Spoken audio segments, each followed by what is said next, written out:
Hello dear student everyone. तो students, जैसे कि अभी तक हमारे 2 वीडियो इस पार्टनरशिप फाइनल अकाउंट से रिलेटेड आपको मिल चुके हैं और आपने ऐसे में होप करता हूँ कि दैट आपने ऑफ कोर्स उन दोनों वीडियो को अच्छी तरीके से प्रॉपर तरीके से सुना होगा, उसकी आपने स्टडी की होगी। तो आज का हमारा लेक्चर 3 है, 3rd वीडियो है, which is again related to introduction to partnership and partnership final accounts only. Okay, तो स्टूडेंट्स आप इस वीडियोस को, जो भी आप लोग वीडियोस मेरा पार्ट 1 का पार्ट 2 का जो मेरा वीडियोस आपने अगर पूरा देखा होगा तो आपको मेरे जो भी वीडियोस आगे मैं प्रॉब्लम से रिलेटेड आपको दूंगा वो सब आपको इजीली समझ में आएगा। ऐसा कहा जाता है कि जब आधा ज्ञान जो होता है वो बहुत एक डेंजरस पॉइजन की तरह होता है। तो मैं आपको ये बात किस लिए बता रहा हूं कि दैट कोई भी वीडियो जो आप मेरा अकाउंट से रिलेटेड या अदर सब्जेक्ट से रिलेटेड अगर आप देखते हो, सो एज अ स्टूडेंट्स मैंने आपको पहले भी कहा कि मैं आपको यहां पर कोई स्पीच नहीं दे रहा हूं, मैं आपको यहां पर कोई भाषण संभाषण करने नहीं आया हूं, मैं यहां पर आपके कोर्स से रिलेटेड बात करने आया हूं, मैं आपके एग्जाम से रिलेटेड बात करने आया हूं। और एज अ स्टूडेंट्स आप लोगों का एक सबसे इंपॉर्टेंट पर्पस ही होता है कि दैट हम लोग जिस कोर्स में पढ़ रहे हैं या हम लोग जो 12th स्टैंडर्ड की एग्जाम देने वाले हैं उस एग्जाम के बारे में अगर हमारा एनवायरनमेंट बन जाए, अगर हमें कुछ बातें समझ में आ जाए तो वो आपके एग्जाम्स के लिए आपको बहुत हेल्प करती है। ओके, तो जो भी वीडियोज आप देखोगे पूरे उसको एंड तक देखिए, क्योंकि एंड तक देखने के बाद ही आपको ये बात समझ में आएगी कि एग्जैक्टली ये चैप्टर क्या है, इसके प्रॉब्लम को सॉल्व कैसे करना होगा और कैसे आप इस चैप्टर के मार्क्स जो है वो आउट गेन कर सकते हो, वो सारी बातें आपको इजीली समझ में आने लगेंगी। ओके, सो हम लोग आज का जो टॉपिक है वो स्टार्ट करते हैं। तो आज का जो टॉपिक हम लोग इस चैप्टर से रिलेटेड करेंगे, क्या करें आज, प्रॉब्लम सॉल्व कर दे क्या, डायरेक्ट सॉल्व कर दे प्रॉब्लम? नहीं बच्चों, इतना जल्दी प्रॉब्लम सॉल्व मत करो, कुछ और भी इंपॉर्टेंट बातें हैं जो मुझे आपको फाइनल अकाउंट प्रिपरेशंस के पहले बतानी है। स्टूडेंट्स, क्या होता है कि किसी भी चीज को अचीव करने के लिए या उसका जो मेन टेस्ट होता है उस मेन टेस्ट को लेने के लिए हमें थोड़ी एक प्रिपरेशन करनी पड़ती है, हमें थोड़ी शुरुआती मेहनत करनी होती है और हम सब लोग उसी शुरुआती मेहनत के स्टेप्स पे अभी है। ओके, तो आज का वीडियो जो मैं आपको दे रहा हूं वो वीडियो है इस बात पे कि दैट जहां पर हम डिस्कस करेंगे कि that what are the necessity, what are the necessity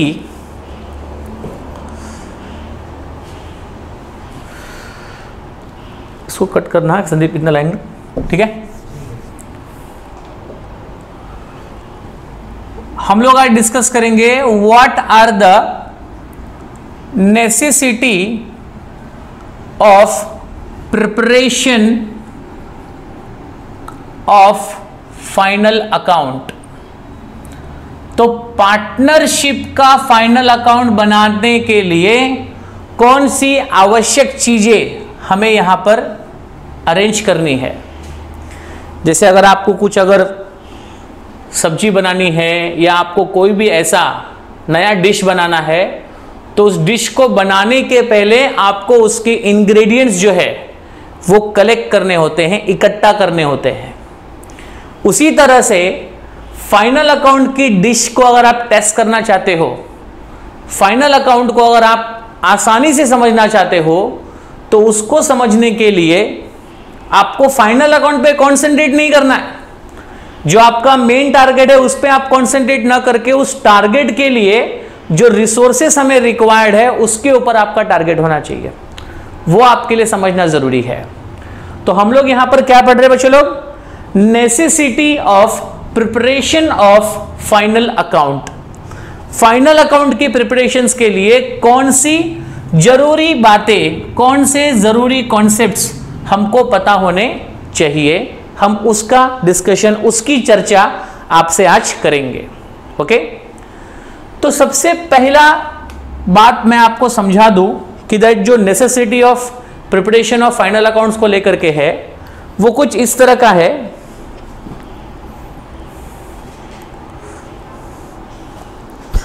okay, कि दैट सबसे पहले हम आपको बताते हैं कि दैट अकाउंटिंग स्टेप्स क्या है।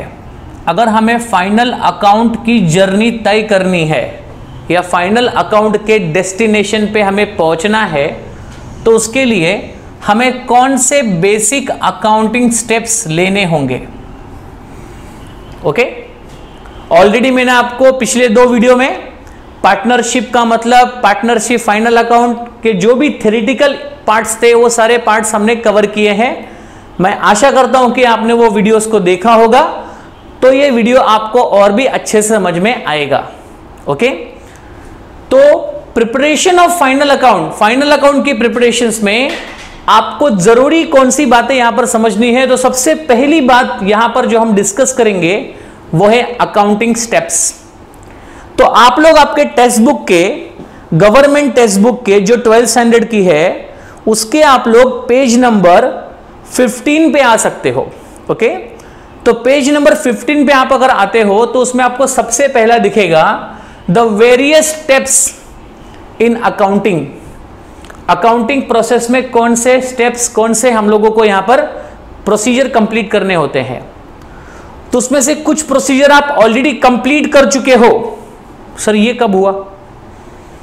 तो आपने ऑलरेडी कुछ प्रोसीजर जो फाइनल अकाउंट्स के लिए लेने हैं वो स्टेप्स आप ले चुके हो, आपको अभी याद नहीं आ रहा होगा। मैं आपको बताना चाहूंगा कि 11th स्टैंडर्ड में आपने कुछ ऐसे बेसिक स्टेप्स लिए थे, कुछ ऐसे बेसिक चैप्टर्स आपने पढ़े थे जो आपको फाइनल अकाउंट की तरफ पहुंचाने में आपकी हेल्प कर रहे थे, और यहां पर भी आपको वही सारे स्टेप्स हेल्प करेंगे। ओके, तो आओ देखिए वो कौन से अकाउंटिंग स्टेप्स हैं जो आपको फाइनल अकाउंट तक की जर्नी कराने में आपकी हेल्प करेंगे। तो आप अपने टेक्स्ट बुक में भी देख सकते हैं, यहां पर ध्यान दीजिएगा प्रॉपर्ली। सबसे पहला स्टेप्स जो है आपको प्रिपरेशन करना है या आप प्रिपरेशन कर चुके हो, प्रिपरेशन ऑफ जर्नल। मतलब सबसे पहले कोई भी ट्रांजैक्शन जब बिजनेस में होता है, अकाउंट की शुरुआत कहां से होती है? तो अकाउंट की शुरुआत हमेशा कहां से होती है? ट्रांजैक्शन से होती है। क्योंकि जब तक कोई लेन देन नहीं होगा, जब तक कोई व्यवहार नहीं होगा, जब तक कुछ आएगा नहीं, उसके बदले कुछ जाएगा नहीं, तब तक अकाउंटिंग शुरू ही नहीं होगी। तो जैसे ही कोई ट्रांजैक्शन आपके बिजनेस में होता है, उस ट्रांजैक्शन को सबसे पहले आपको जर्नलाइज करना होता है। मतलब आपको उस ट्रांजैक्शन की सबसे पहले बेसिक एंट्री पास करनी होती है, जिसको हम लोग कहते हैं जर्नल एंट्री। क्या आपने 11th में जर्नल एंट्री सीखा है? यस, आपने जर्नल एंट्री सीखा है, क्योंकि जर्नल एंट्री ये अकाउंट्स का सबसे बेसिक और सबसे प्राइमरी स्टेप्स माना जाता है। तो आपको फाइनल अकाउंट तक पहुंचने के लिए सबसे पहले प्रिपरेशन करना होता है जर्नल का। जर्नल एंट्री आपको पास करनी होती है। जर्नल एंट्री के साथ साथ वहां पर ऑब्लिक में आपको दिया है सब्सिडरी बुक आपको प्रिपेयर करना होता है। नाउ सब्सिडरी बुक भी एक जर्नल का ही पार्ट है। सब्सिडरी बुक में आपको ऑलरेडी पता है कि जितने भी क्रेडिट ट्रांजैक्शन होते हैं रिलेटेड टू गुड्स, याद रखना, नॉट रिलेटेड टू असेट्स। आपने आपके बिजनेस में जो भी गुड्स लिए हैं, जो भी आपने माल लिया है आपके बिजनेस में, उस गुड्स से रिलेटेड जो भी क्रेडिट ट्रांजैक्शन आपने किया, आपने क्रेडिट पे परचेज किया, आपने क्रेडिट पे सेल किया, क्रेडिट पे किया हुआ परचेज आपने रिटर्न किया, क्रेडिट पे किया हुआ सेल्स आपको रिटर्न आया, तो इन सभी क्रेडिट वाले ट्रांजैक्शन जिसका गुड्स के साथ रिलेशन है वो सब हम लोग सब्सिडरी बुक में रिकॉर्ड करते हैं। आपको याद आ रहा होगा कि आपने सब्सिडरी बुक में बनाया था purchase book, sales book, purchase return book, sales return book. उसके अलावा सब्सिडरी बुक में कैश ट्रांजैक्शंस को रिकॉर्ड करने के लिए आपने प्रिपेयर किया था कैश बुक। कैश बुक में भी अलग अलग टाइप्स के बुक आपने प्रिपेयर किए थे। सिंपल कैश बुक प्रिपेयर किया था, बैंक कॉलम कैश बुक आपने प्रिपेयर किया था, डिस्काउंट कॉलम कैश बुक आपने प्रिपेयर किया था। तो ये सब आप ऑलरेडी 11th स्टैंडर्ड में कर चुके हो। तो ये स्टेप आपने ऑलरेडी ले लिया है। Preparation of journal and subsidiary के बाद जो सेकेंड स्टेप आता है वो आता है preparation of a ledger. Preparation of a ledger. Now journal के बाद क्या आता है? लेजर। क्योंकि जर्नल में क्या होता है कि आपको सारे ट्रांजैक्शंस की, ऑल टाइप्स के ट्रांजैक्शंस को आपको एक ही बुक में रिकॉर्ड करना है। पूरे बुक में खिचड़ी पक जाती है। वहीं पर परचेज, वहीं पर सेल्स, असेट बेचा तो भी वहीं, असेट खरीदा तो भी वहीं, डिस्काउंट दिया तो भी वहीं, बिका तो भी, या आपने कोई भी ट्रांजैक्शन अगर बिजनेस में किया है तो वो सारे ट्रांजैक्शन खर्च किए, इनकम कमाई, डिस्काउंट कमाया, कमीशन कमाया, रेंट पेड किया, वेजेस पेड किया, सैलरी पेड की, ये सारे जर्नल एंट्री आपने एक ही बुक में बना दिए हैं। करेक्ट है? तो जब आपने ये सब एक ही बुक में उसकी खिचड़ी बना दी थी तो वहां से हम चीजों को क्लासिफाई नहीं कर पा रहे थे, या हम चीजों को आसानी से आइडेंटिफाई नहीं कर रहे थे। तो इसलिए आपको सेकेंड स्टेप्स लेना पड़ा, जिसमें आपने प्रिपरेशन ऑफ क्या किया? लेजर किया। लेजर प्रिपरेशन का मतलब क्या होता है कि जहां पर आप separate set of books maintain करते हो of each and every transactions. आपके बिजनेस में जितने भी टाइप के ट्रांजैक्शन होंगे वो सभी ट्रांजैक्शंस के आप इस यहां पर क्या करते हो? Separate account, separate book you are maintaining, and that separate book को मेंटेन करने के प्रोसेस को हम लोग कहते हैं preparation of a ledger. Okay, after the preparation of ledger you are going to preparing the trial balance. So the third step is a preparation of a trial balance. आपको trial balance prepare करना होता है, और trial balance के साथ साथ आपको कुछ एडजस्टमेंट जो होते हैं, एडजस्टमेंट और ट्रायल बैलेंस में क्या डिफरेंस है मैं आपको समझाता हूं। शायद किसी ने आपको बताया होगा या नहीं बताया होगा, बट मेरा काम है आपको अकाउंट्स जो है वो जड़ से सिखाना। क्योंकि अगर आपके हाथ में जड़ आ गई, अगर आपके हाथ में किसी भी चीज का रूट आ गया तो उसको आसानी से डेवलप आप कर सकते हो, लेकिन रूट क्या है वो आपको पता होनी चाहिए। तो मैं आपको समझाता हूं, यहां पे ध्यान दीजिए प्रॉपर्ली कि that preparation of a trial balance and adjustment आपको करना है। जैसे कि आपको पता है कि लेजर का प्रिपरेशन जब आपने किया था तो लेजर अकाउंट को क्लोज करने पे या तो आपका बैलेंस कैरीड डाउन हुआ था या वो लेजर बैलेंस डेबिट में हुआ था। जिसने लेजर बनाया होगा उसको मेरी बात समझ में आ रही होगी। और लेजर अगर आपने नहीं प्रिपेयर किया है तो भी चिंता करने की आवश्यकता बिल्कुल नहीं है, क्योंकि हम लोग को जहां पर जाना है वो फाइनल अकाउंट है। लेकिन आपने अगर 11th में बेसिक्स बातें अगर नहीं समझी है तो आप मेरे कुछ बेसिक वीडियोस जो मैंने यूट्यूब पे आपको दिए हैं आप वहां से एक बार देख सकते हैं, तो आपको ये लेजर वगैरह जो भी बेसिक कॉन्सेप्ट है आपको वहां से असली समझ में आ जाएगा। डोंट वरी, कंप्लीट सोल्यूशन है मेरे पास अकाउंट्स का, आपको कहीं जाने की आवश्यकता नहीं है, आपको पूरा यहां पे समझ में आएगा।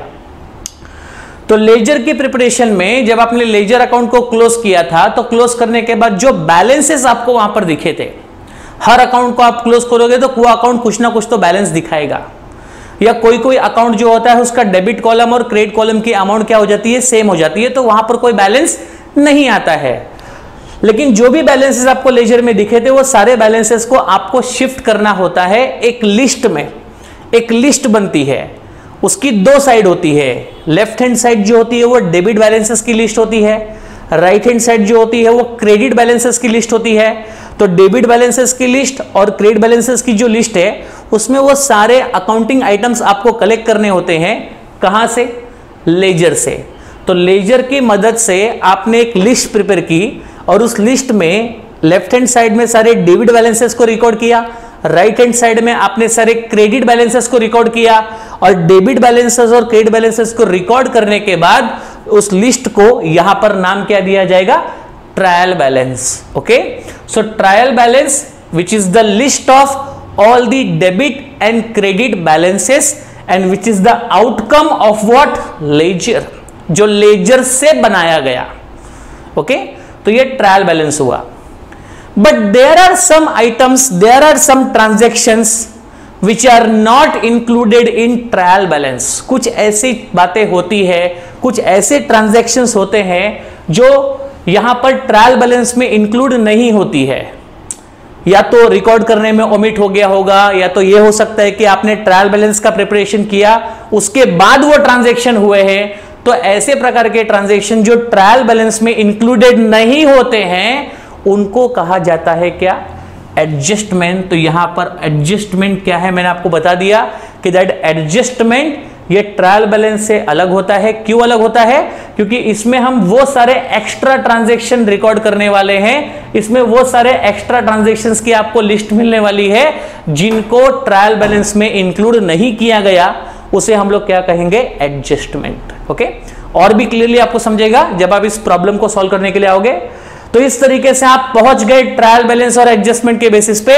अब यहां पर बच्चे आपको याद रखना है कि इसी ट्रायल बैलेंस और एडजस्टमेंट की मदद से आपको अब प्रिपरेशन करना है व्हाट, तो now you need to prepare preparation of final account. तो यहां पर आपको प्रिपेयर करना होगा फाइनल अकाउंट। तो याद रहे, फाइनल अकाउंट के स्टेशन पे जाने के लिए, फाइनल अकाउंट की जर्नी को तय करने के लिए आप अगर अकाउंट्स को बेस से समझना चाहते हो, उसके रूट से जानना चाहते हो, तो आपको सबसे पहले प्रिपरेशन करना है किसका, journal, subsidiary book, ledger preparations. Ledger की मदद से क्या बनेगा, ट्रायल बैलेंस, और जो बचे कुछ आइटम होंगे जो यहां पे रिकॉर्ड नहीं किए गए होंगे उसे हम लोग क्या कहेंगे, एडजस्टमेंट। और इस ट्रायल बैलेंस और एडजस्टमेंट की मदद से हम लोग यहां पर क्या प्रिपेयर करेंगे बच्चों लोग, फाइनल अकाउंट। ओके, तो आप डोंट वरी अबाउट इट, आपको फाइनल अकाउंट के इस चैप्टर में ना तो मैं जर्नल हम लोग सीखने वाले हैं, ना हम लोग लेजर प्रिपरेशन सीखने वाले हैं। यहां पर आपको ये ऑलरेडी दिया होगा, बात को समझिएगा कि आपको ट्रायल बैलेंस एंड एडजस्टमेंट, हम लोग क्या पढ़ रहे हैं, आपको क्वेश्चन नहीं भूलना है, हम पढ़ रहे हैं कि फाइनल अकाउंट को प्रिपेयर करने के लिए कौन सी जरूरी चीजें हैं, व्हाट आर द नेसेसिटी। तो नेसेसिटी में सबसे पहली जरूरी चीज ये है कि आपके पास क्वेश्चन के फॉर्म में क्या होना चाहिए, ट्रायल बैलेंस एंड एडजस्टमेंट। तो ट्रायल बैलेंस और एडजस्टमेंट जो है ये आपके फाइनल अकाउंट का क्या बनेगा, क्वेश्चन। ओके, और इसी क्वेश्चंस का आंसर देने के लिए आपको प्रिपरेशन करना है किसका, फाइनल अकाउंट का। तो फाइनल अकाउंट का प्रिपरेशन करके आपको ट्रायल बैलेंस और एडजस्टमेंट का क्या देना है, आंसर। ओके, और जैसे ही आप अपना फाइनल अकाउंट बना लेते हो तो यहां पर आपकी अकाउंटिंग आ जाती है, comes to an end. Okay everyone, तो ये स्टेप्स आपको भूलना नहीं है। किसी ने पूछा कि फाइनल अकाउंट तक पहुंचने का क्या रास्ता है, क्या स्टेप्स है, तो आप उसको ये रास्ता दिखा दीजिएगा कि दैट पहले ट्रांजैक्शन होता है, ट्रांजैक्शन से जर्नल एंट्री पास होती है, इसके बाद उसका लेजर पोस्टिंग होता है, लेजर की मदद से ट्रायल बैलेंस बनते हैं, जो ट्रांजैक्शन हम रिकॉर्ड नहीं कर पाते उसे हम एडजस्टमेंट में कंसीडर करते हैं, और ट्रायल बैलेंस और एडजस्टमेंट की मदद से हम लोग बनाते हैं फाइनल अकाउंट। ओके एवरीवन, तो ये एक स्टेप आप इसको समझ के रखिएगा।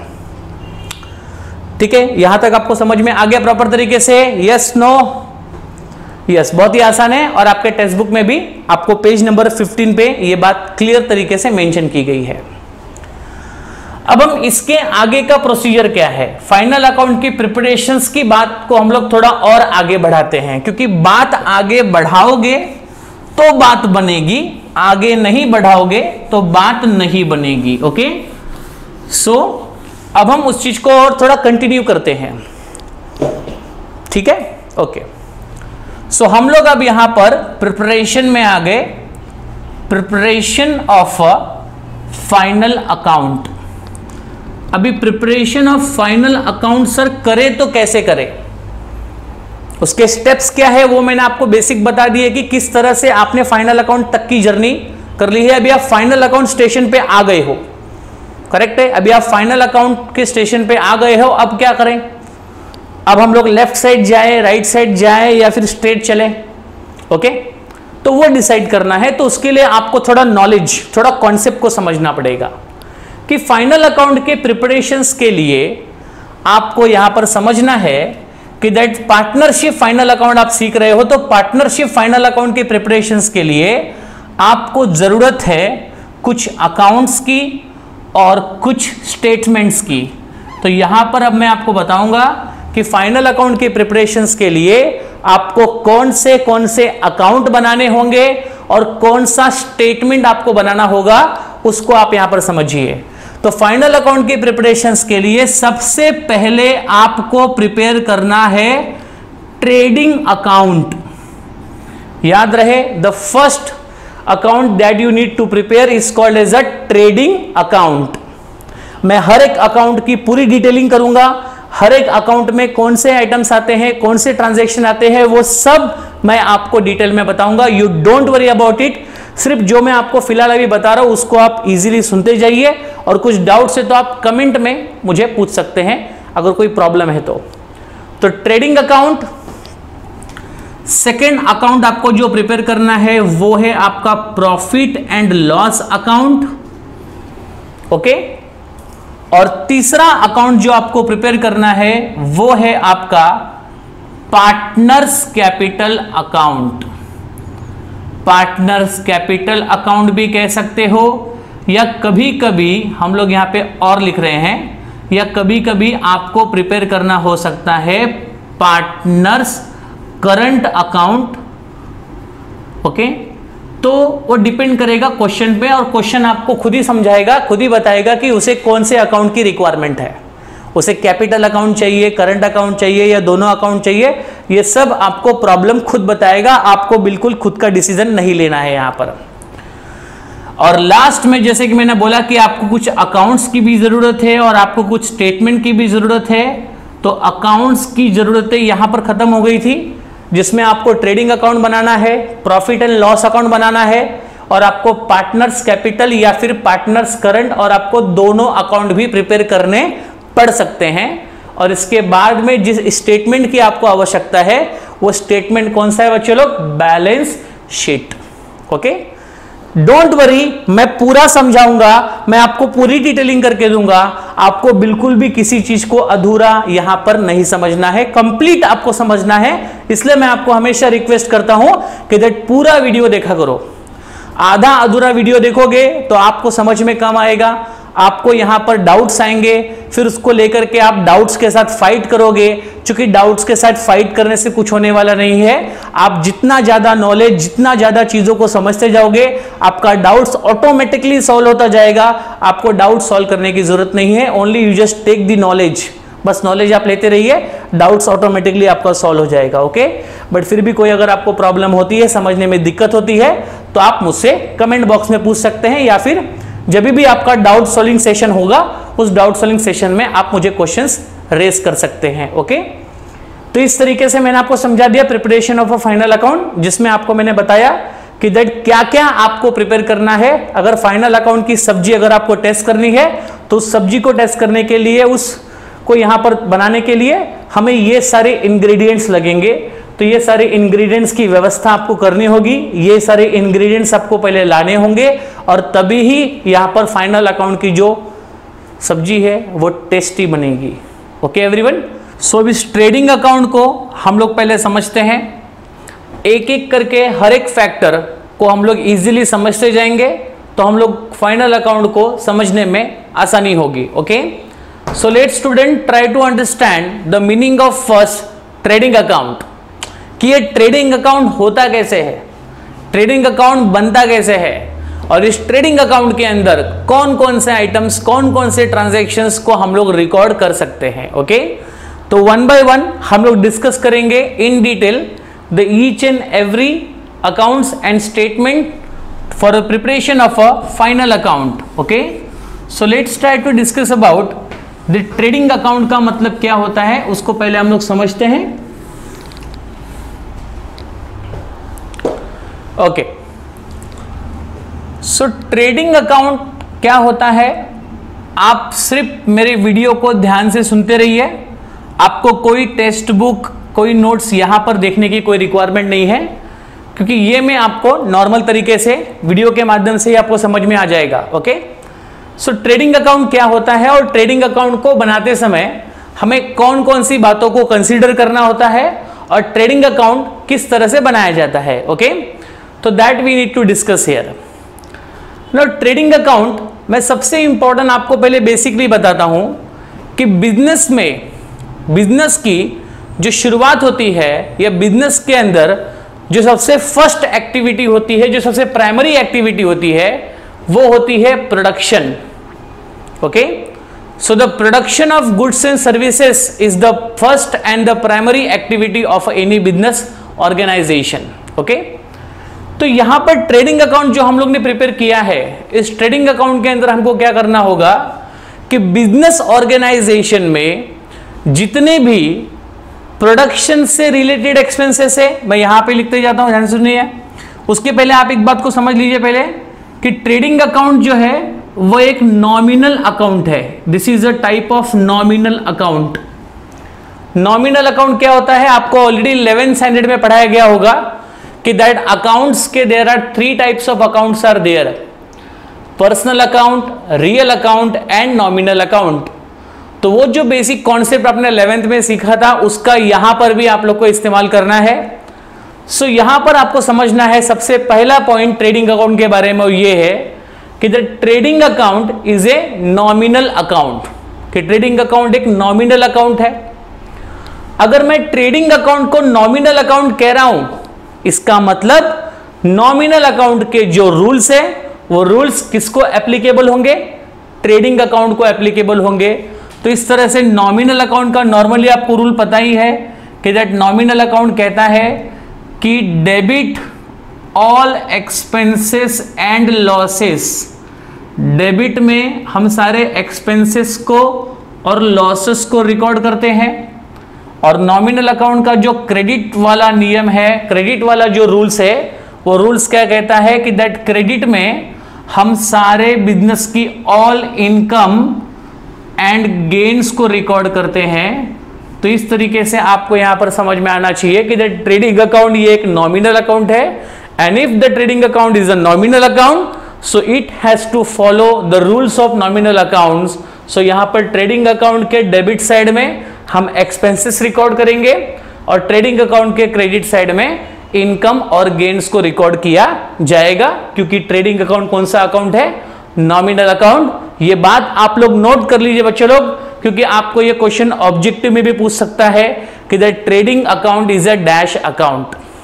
ओके, इसके अलावा एक और बात आप याद रखिए कि वो जो प्रॉफिट एंड लॉस अकाउंट है वो भी नॉमिनल अकाउंट ही है, क्योंकि वहां पर भी हम लोगों को डेबिट साइड में सारे एक्सपेंसेस एंड लॉसेस रिकॉर्ड करने होंगे और क्रेडिट साइड में सारे इनकम और गेन्स को रिकॉर्ड करना होगा।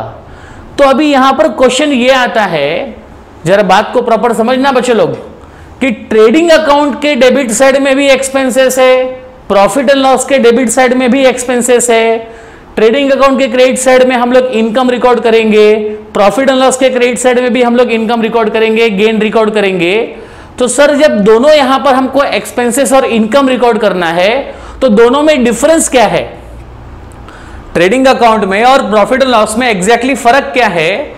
तो मेरे बच्चे लोग बहुत ही इंपॉर्टेंट डिफरेंस है और बहुत ही इंपॉर्टेंट यहां पर आपको कॉन्सेप्ट समझना है कि यहां पर ट्रेडिंग अकाउंट के डेबिट साइड में, मैं आपको पहले बता दूं कि ट्रेडिंग अकाउंट का फॉर्मेट किस तरह से होता है, उसके साथ साथ मैं आपको ट्रेडिंग अकाउंट को भी समझाते जाता हूं कि ट्रेडिंग अकाउंट का ये स्ट्रक्चर होता है। This is the structure of trading account. Profit and loss account का भी स्ट्रक्चर कुछ इसी तरह का होता है, सेम कॉलम्स होते हैं। ये हमने यहां पर लिख दिया ट्रेडिंग अकाउंट, ओके, जिसकी लेफ्ट हैंड साइड आपकी डेबिट रिकॉर्डिंग होती है और राइट हैंड साइड आपकी क्रेडिट रिकॉर्डिंग होती है। यहां पर हम लिखते हैं पर्टिकुलर, देन रुपीज, यहां पर हम लिखेंगे particular, again rupees and rupees. Okay, तो इस तरीके से या तो बहुत लोग क्या करते हैं, यहां पर लिखते हैं अमाउंट और ब्रैकेट में क्या लिखते हैं रुपीज। कोई प्रॉब्लम नहीं है, आप भी वैसे लिख सकते हो, कोई तकलीफ नहीं है। आप लिखिए अमाउंट और ब्रैकेट में आप लिखेंगे रुपीज, अमाउंट ब्रैकेट में आप लिखेंगे रुपीज, क्योंकि हमारे इंडिया की करेंसी है रुपीज, इंडियन नेशनल रुपीज, तो आप लोग यहां पर रुपीज लिख सकते हैं, कोई प्रॉब्लम नहीं है।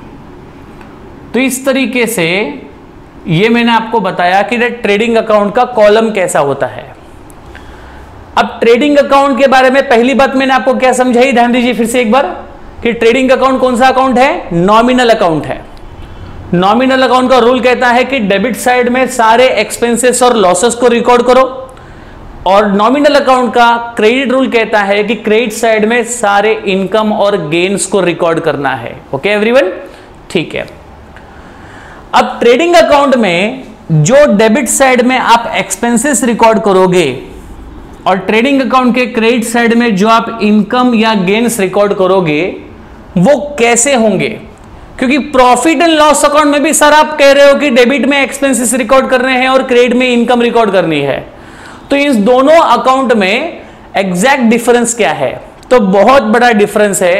एंड डिफरेंस को समझने के लिए आपको यहां पर ध्यान देना जरूरी है बच्चों लोग। सो प्लीज कॉन्सेंट्रेट हियर कि दैट ट्रेडिंग अकाउंट के डेबिट साइड में आप जो भी एक्सपेंसेस रिकॉर्ड करोगे, ट्रेडिंग अकाउंट के डेबिट साइड में आप जो भी एक्सपेंसेस रिकॉर्ड करोगे वो सारे एक्सपेंसेस होंगे डायरेक्ट एक्सपेंसेस। कम ऑन, याद रहे कि हम लोग ट्रेडिंग अकाउंट के डेबिट साइड में जो एक्सपेंसेस रिकॉर्ड करने वाले हैं वो कौन से एक्सपेंसेस होंगे, डायरेक्ट एक्सपेंसेस होंगे। डोंट वरी, मैं आपको डायरेक्ट एक्सपेंसेस का मीनिंग क्लियरली बताऊंगा, आप चिंता ना करें। फिलहाल जो मैं समझा रहा हूं उसको आप ध्यान दीजिए कि दैट ट्रेडिंग अकाउंट के डेबिट साइड में जो एक्सपेंसेस रिकॉर्ड किए जाएंगे वो कौन से एक्सपेंसेस होंगे, वो होंगे डायरेक्ट एक्सपेंसेस होंगे। उसी तरह ट्रेडिंग अकाउंट के क्रेडिट साइड में जिस इनकम को आप रिकॉर्ड करोगे वो इनकम भी कौन सी इनकम होगी, डायरेक्ट इनकम होगी। तो इस तरीके से यहां पर आपको एक बात समझ में आ गई है कि ट्रेडिंग अकाउंट में जो हम एक्सपेंसेस रिकॉर्ड करने वाले थे वो एक्सपेंसेस हैं डायरेक्ट एक्सपेंसेस, और ट्रेडिंग अकाउंट के क्रेडिट साइड में जो इनकम हम रिकॉर्ड करेंगे वो इनकम कौन सी होगी, डायरेक्ट इनकम। ओके, तो अब वक्त आ चुका है इस बात को समझने का कि सर ये डायरेक्ट एक्सपेंसेस क्या है, ये डायरेक्ट इनकम क्या है। वेरी सिंपल, डायरेक्ट एक्सपेंसेस के लिए एकदम क्लियर आप ध्यान में रखिएगा कि जो एक्सपेंसेस, जो खर्चे, जो एक्सपेंसेस रिलेटेड होते हैं, एक्सपेंसेस रिलेटेड टू, खर्चे जो संबंधित होते हैं, एक्सपेंसेस रिलेटेड टू प्रोडक्शन। याद रखिएगा, जिस एक्सपेंसेस का रिलेशन किससे होता है बच्चों लोग, प्रोडक्शन से होता है। जिस एक्सपेंसेस का रिलेशन होता है परचेज ऑफ गुड्स, ओके, और जिस एक्सपेंसेस का रिलेशन होता है फैक्ट्री से। तो यहां तक आपको 3 पॉइंट्स याद रखने हैं। So the expenses related to production, the expenses related to purchase of goods and the expenses related to factory. तो ये सारे एक्सपेंसेस या कोई भी ऐसा खर्चा जो इन 3 चीजों से संबंधित होगा उन सभी एक्सपेंसेस को हम लोग कहेंगे डायरेक्ट एक्सपेंसेस। ओके, अभी प्रोडक्शन से रिलेटेड का मतलब क्या, अभी प्रोडक्शंस करने के लिए बेसिकली आपको आपके फैक्ट्री में या आपके प्रोडक्शन सेंटर में आपको रॉ मटेरियल लाना होगा। यस, रॉ मटेरियल के बाद आपको लेबर्स अपॉइंट करने पड़ेंगे और लेबर को आपको रेगुलर वेजेस पे करना होगा। रॉ मटेरियल को आप जहां से लेकर आओगे फैक्ट्री तक, उसको लाने तक का जो ट्रांसपोर्टेशन चार्जेस है वो आपको पे करना होगा। ओके, फिर उस ट्रांसपोर्ट में से उस माल को फैक्ट्री के गोडाउन में लोड अनलोड करवाने का खर्चा आपको बियर करना पड़ेगा। इसके बाद में मशीनरी जो आप परचेस करोगे उस मशीनरी को रिपेयर कराना होगा, मशीनरी को मेंटेन कराना होगा। उसके अलावा यहां पर परचेज ऑफ रॉ मटेरियल का जो खर्चा है वो प्रोडक्शन के साथ साथ यहां पर परचेज से भी रिलेटेड है। सो जो भी आपने रॉ मटेरियल परचेज किया या जो भी ऐसा आइटम या कोई भी ऐसी चीज आपने परचेज की है और उनका रिलेशन अगर प्रोडक्शन से है तो वो सारे एक्सपेंसेस यहां पर डायरेक्ट एक्सपेंसेस की कैटेगरी में लिए जाएंगे। उसके अलावा जितने एक्सपेंसेस फैक्ट्री में किए गए हैं, क्योंकि अगर कोई एक्सपेंसेस अगर फैक्ट्री में किया गया है तो 100% उस एक्सपेंसेस का रिलेशन डायरेक्टली किससे होगा? प्रोडक्शन से होगा। तो इसलिए फैक्ट्री के सारे एक्सपेंसेस, जैसे कि फैक्ट्री का रेंट हो गया, फैक्ट्री का लाइट बिल हो गया, फैक्ट्री का मेंटेनेंस चार्जेस हो गया, या किसी भी प्रकार का खर्चा जो फैक्ट्री से प्रोडक्शन से रिलेटेड है, उन सभी एक्सपेंसेस को हम लोग कहेंगे डायरेक्ट एक्सपेंसेस। गेटिंग इट और नॉट? फॉर एग्जाम्पल, अभी ये मार्कर है, ओके? अब इस मार्कर का जब प्रोडक्शन हुआ रहेगा तो इस मार्कर में प्रोडक्शन से रिलेटेड कौन कौन से खर्चे हुए रहेंगे? तो जो चीजें आपको इस मार्कर में डायरेक्टली दिख रही है, फॉर एग्जाम्पल इस मार्कर का मुझे एक स्ट्रक्चर दिख रहा है, इस मार्कर का जो मटेरियल प्लास्टिक है मुझे वो दिख रहा है, इस मार्कर में एक निप लगी हुई है वो मुझे दिख रही है, इस मार्कर के अंदर एक एब्जॉर्बर है वो भी मुझे दिख रहा है। तो ये सब चीजें जो बनाई गई है, जिसको इस मार्कर में असेंबल किया गया है, तो इससे रिलेटेड जो आपको डायरेक्टली यहां पर विजिबल है, ये डायरेक्टली विजिबल चीजें जो आपको दिख रही है इस मार्कर में, इससे रिलेटेड एक्सपेंसेस को हम लोग क्या कहेंगे? डायरेक्ट एक्सपेंसेस कहेंगे। ओके, सो यहां पर एकदम क्लियर सिंपल लैंग्वेज में आप याद रखिए कि whatever expenses are there which are related to factory, which are related to productions, that all types of expenses are coming under the category of a direct expenses। Direct expenses की पूरी list मैं आपको बताऊंगा, but फिलहाल आप इसका meaning याद रखिए कि दैट डायरेक्ट एक्सपेंसेस मतलब जो एक्सपेंसेस फैक्ट्री से, परचेज से, प्रोडक्शन से रिलेटेड है, उन्हें हम कहेंगे डायरेक्ट एक्सपेंसेस।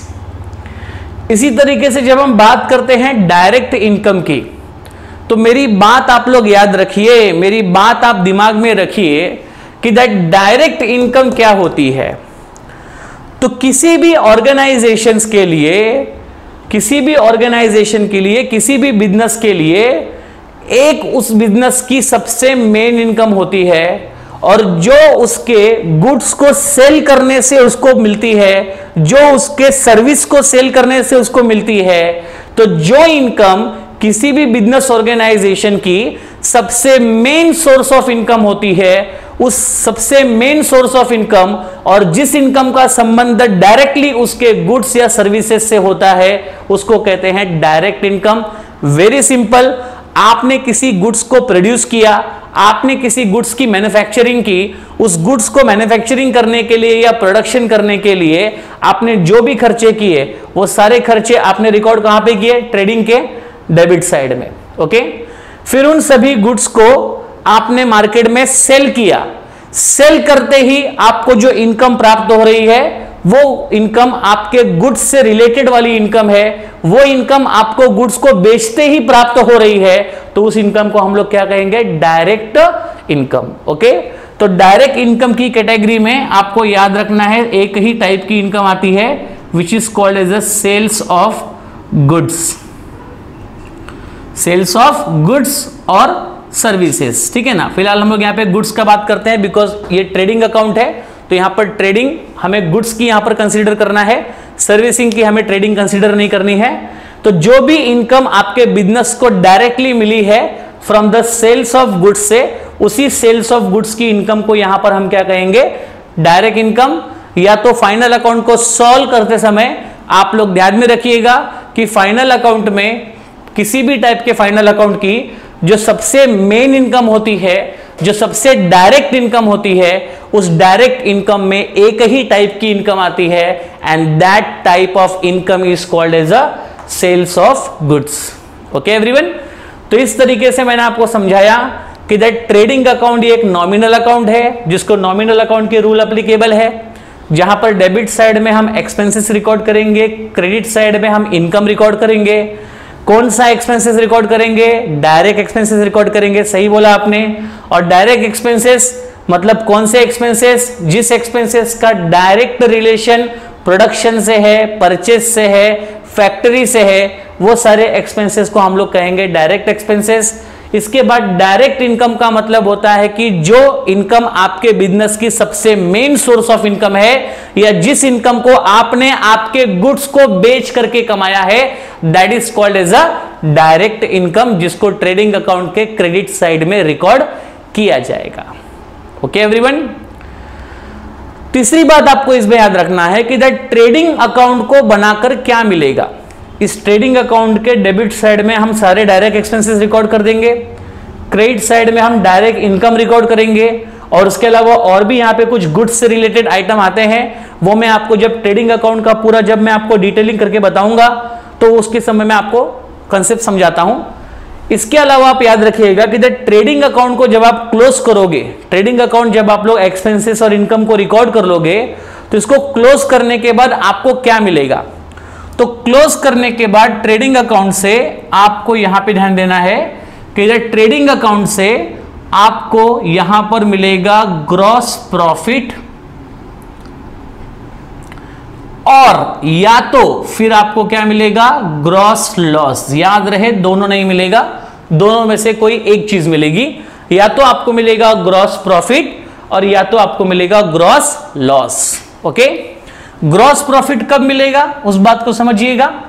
ग्रॉस प्रॉफिट आपको मिलेगा जब आपके ट्रेडिंग अकाउंट का, व्हेन ट्रेडिंग अकाउंट का डेबिट साइड ये कम होगा और ट्रेडिंग अकाउंट की जब भी क्रेडिट साइड की अमाउंट कैसी होगी, ज्यादा होगी। ओके, सो व्हेन ट्रेडिंग का डेबिट साइड यहां पर कम है और ट्रेडिंग की क्रेडिट साइड अगर ज्यादा है, मतलब क्रेडिट साइड ज्यादा है मतलब इनकम ज्यादा है, तो आपको मिलेगा gross profit. Okay, gross loss आपको कब मिलेगा, इसी को रिवर्स कर दो, जब आपके ट्रेडिंग अकाउंट की डेबिट साइड ज्यादा है और ट्रेडिंग अकाउंट का क्रेडिट साइड कम है, तो आपको मिलेगा यहां पर लॉस।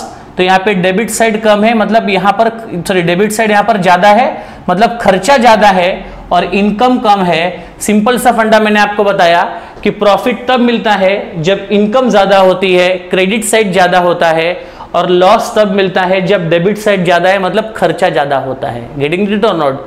तो याद रखिए कि ट्रेडिंग अकाउंट को क्लोज करने के बाद आपको आउटकम क्या मिलेगा, आपको बैलेंस क्या मिलेगा, तो आपको मिलेगा ग्रॉस प्रॉफिट या तो क्या मिलेगा, ग्रॉस लॉस। ओके, जो भी आपको ग्रॉस प्रॉफिट मिले, मतलब आपके बिजनेस का यहां पर जो प्रॉफिट आपको मिला है ये एक्चुअल प्रॉफिट एंड लॉस नहीं है। इस बात को मानकर चलना कि कोई भी प्रॉफिट या कोई भी लॉस अगर ग्रॉस है तो वो एक्चुअल नहीं है। ओके, क्योंकि अभी इसमें से बहुत सारे खर्चे और बहुत सारी इनकम एडजस्ट होना बाकी है। अभी तक आपने सिर्फ दो ही टाइप के यहां पर कंसीडर किए, डायरेक्ट एक्सपेंसेस और डायरेक्ट इनकम को ही आपने सिर्फ अभी तक यहां पर कंसीडर किया था, तो आपको मिला ग्रॉस प्रॉफिट और ग्रॉस लॉस। लेकिन अभी ग्रॉस प्रॉफिट और ग्रॉस लॉस में से आपको इनडायरेक्ट एक्सपेंसेस, यस नया एक्सपेंसेस आया, इनडायरेक्ट एक्सपेंसेस और इनडायरेक्ट इनकम को आपको इसमें से एडजस्ट करना होगा, तब आप आपके बिजनेस के एक्चुअल प्रॉफिट की तरफ पहुंचोगे, जिसको कहेंगे नेट प्रॉफिट और नेट लॉस। और वो आपको कब मिलेगा, when you will prepare the profit and loss account. Okay everyone, ठीक है। तो इस तरीके से मैंने आपको अभी तक ट्रेडिंग अकाउंट के बारे में क्या क्या बताया वो देख लीजिए कि ट्रेडिंग अकाउंट एक नॉमिनल अकाउंट है। डेबिट में हम सारे एक्सपेंसेस लॉसेस रिकॉर्ड करेंगे, क्रेडिट में सारे इनकम और गेन को रिकॉर्ड करेंगे। डेबिट में हम कौन सा एक्सपेंसेस रिकॉर्ड करेंगे, डायरेक्ट एक्सपेंसेस, जिसका रिलेशन किसके होता है, प्रोडक्शन से, परचेस से और फैक्ट्री से। ट्रेडिंग अकाउंट के क्रेडिट साइड में हम क्या रिकॉर्ड करेंगे, डायरेक्ट इनकम, मतलब जिस इनकम का संबंध किससे डायरेक्टली है, सेल ऑफ गुड्स। मतलब डायरेक्ट इनकम जब मैं कहूं तो आपके माइंड में सिर्फ एक ही झंडा लहराना चाहिए, वो क्या, सेल ऑफ गुड्स का। उसके अलावा कोई और इनकम को यहां पर हमें कंसीडर नहीं करना है। Only we have to consider the sale of goods as a direct income. Okay, and after the closing of trading account, what you will get, you will get gross profit or you will get gross loss. When you will get gross profit, when your trading account credit side is more than debit side, and when you will get a gross loss when your debit side is more than what, credit side. Okay, so this is the trading account के बारे में आपको मैंने यहां पर basic details बता दी। अब हम बात करेंगे कि सर ट्रेडिंग अकाउंट में यहां पर कौन कौन से आइटम्स आते हैं। डायरेक्ट एक्सपेंसेस में क्या क्या आता है, डायरेक्ट इनकम में क्या क्या आता है, या फिर ट्रेडिंग अकाउंट के क्रेडिट साइड में डायरेक्ट इनकम के अलावा और कौन कौन सी बातें यहां पर आती है, वो अभी हम डिस्कस करेंगे। ओके, तो हम लोग क्या करते हैं, पूरा ट्रेडिंग अकाउंट आपको बनाकर दिखाता हूं और ट्रेडिंग अकाउंट के हर एक आइटम्स को यहां पर हम डिटेल में डिस्कस करेंगे। ओके, ठीक है बच्चों, तो ध्यान दीजिए। अब हम ट्रेडिंग अकाउंट के लास्ट पॉइंट पे है, जहां पर ट्रेडिंग अकाउंट के डेबिट में आने वाले सारे आइटम्स और ट्रेडिंग अकाउंट के क्रेडिट साइड में आने वाले सारे आइटम्स को यहां पर हम डिस्कस करेंगे। ओके, ठीक है।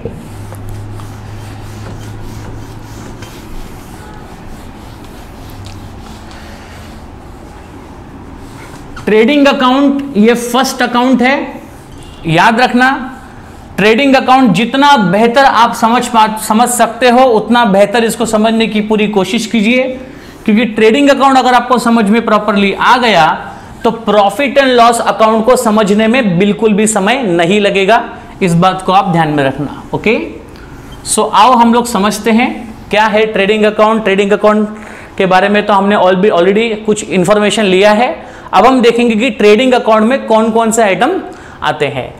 तो आप लोग ट्रेडिंग अकाउंट को समझने के लिए आप अपने सामने आपका जो टेक्स्ट बुक है उसको आप रख सकते हो, क्योंकि मैं जो भी आइटम्स आपके टेक्स्ट बुक में दिए गए होंगे मैं उन्हीं को यहां पर डिस्कस करूंगा वन बाय वन। ओके, ठीक है। So let's start with the preparation of trading account. कैसा होता है ट्रेडिंग अकाउंट, आप ध्यान दीजिए प्रॉपरली यहां पे।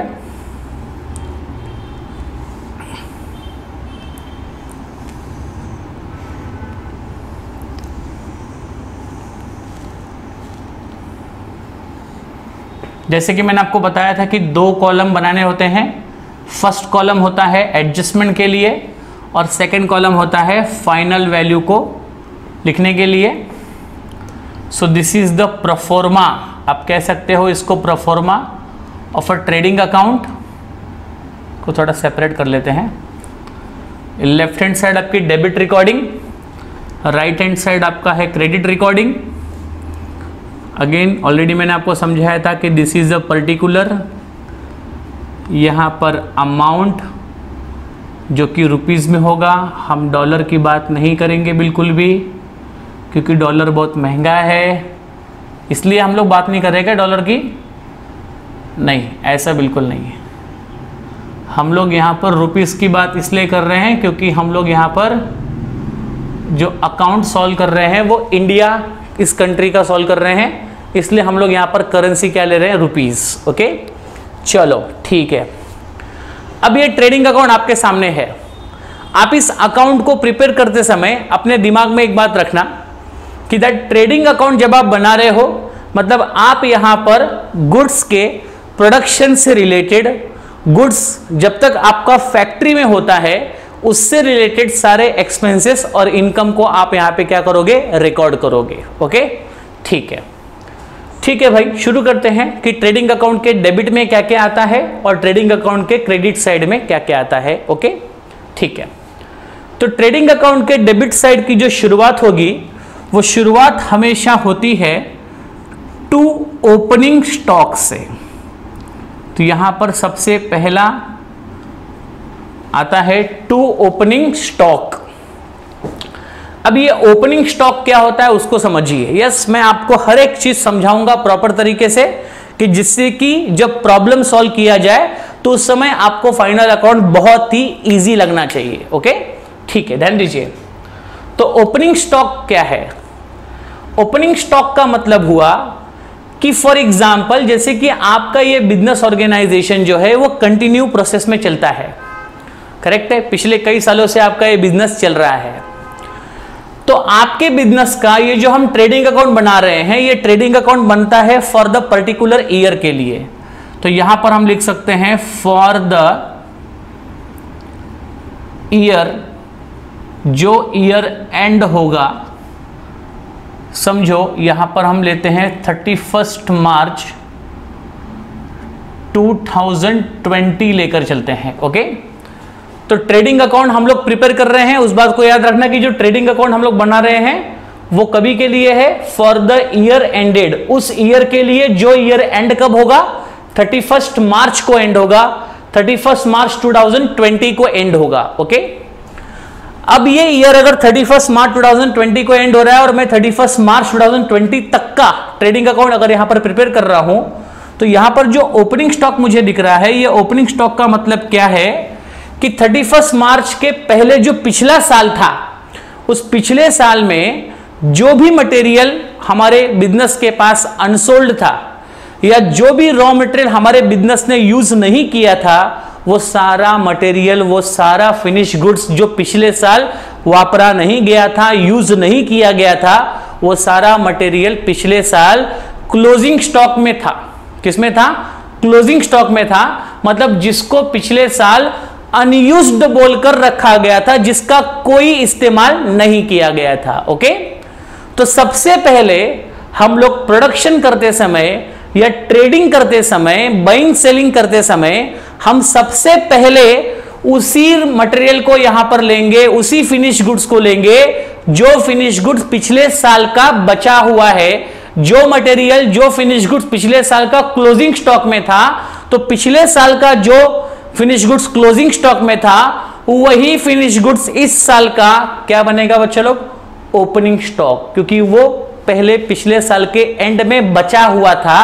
तो जो चीज पिछले साल बची हुई थी वो पिछले साल क्लोजिंग थी, जब उसको हमने इस साल यूज करना शुरू किया तो वो क्या बन गई? ओपनिंग बन गई। ओके एवरीवन, तो ये अमाउंट आपको पिछले साल के क्लोजिंग स्टॉक से मिलेगी, तो इस साल की क्या बनेगी? Opening stock. क्योंकि हम कोई भी ट्रेडिंग करेंगे तो सबसे पहले ट्राई करेंगे उस गुड्स को बेचने के लिए जिस गुड्स का इस्तेमाल हमने पिछले साल नहीं किया था या जो गुड्स पिछले साल अनसोल्ड थे।